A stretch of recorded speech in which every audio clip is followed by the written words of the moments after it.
are chasing prey, they can run 35 miles an hour, 56 kilometers per hour, or faster.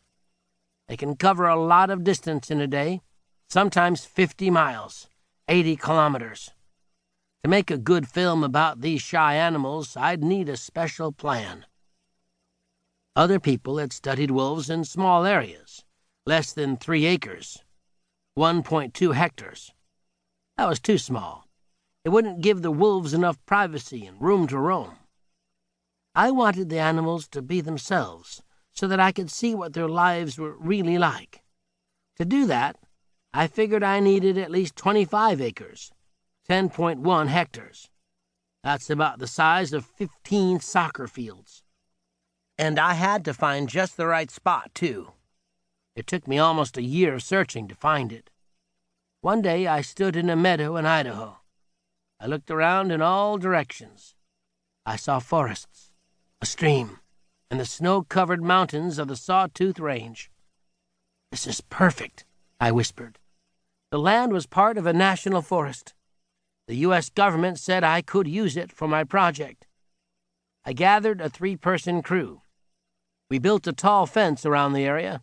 It took a lot of work to fence in such a big area. Building a wolf territory was only part of my plan. To see how the wolves lived, I had to live with the wolves. My crew and I put up several tents, including a special tent called a yurt. A yurt is a round tent. It has a roof, shaped like an upside-down ice cream cone, to help snow slide off. That would be handy in the winter. Electricity would have been handy, too. But this was the wilderness. We would have to use candles and a wood stove. We had no running water, and we had no bathroom. We had to build an old-fashioned outhouse.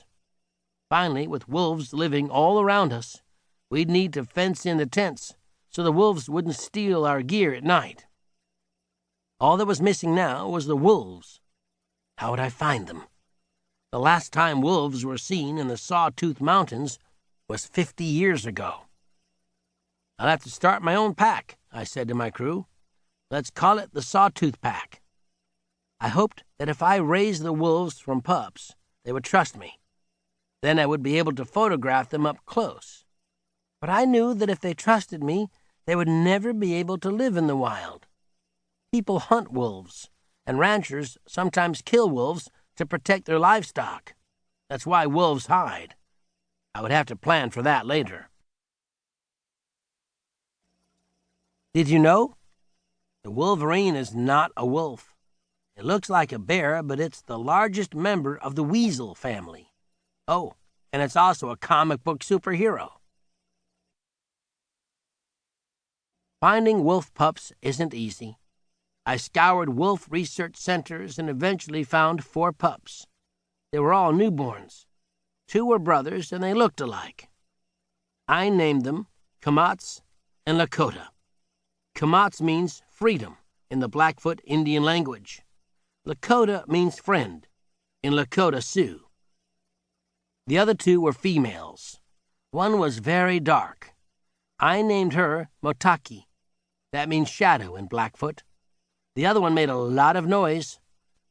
I called her Aipui, which means one who speaks a lot.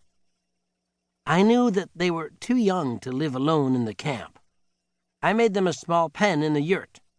I thought I could live my normal life while I was taking care of them. Boy, was I wrong. They had to be fed every 4 to 6 hours. They guzzled formula from bottles. I called in my family and crew. Together, we fed the wiggly pups. With all that eating, the pups grew quickly. Within a month or 2, they weighed 20 pounds, 9 kilograms. They were curious about everything. But one pup was more curious than the others. Chapter 2. Leader of the Pack. Kamats wanted to explore everything. He and the other pups blew through the tent like little hurricanes. They snatched clothes, straps, tools, shoes, anything that wasn't nailed down. In minutes they had chewed them to bits. It was time for them to move out of the tent, but they were still too small for the big territory. What should we do with them?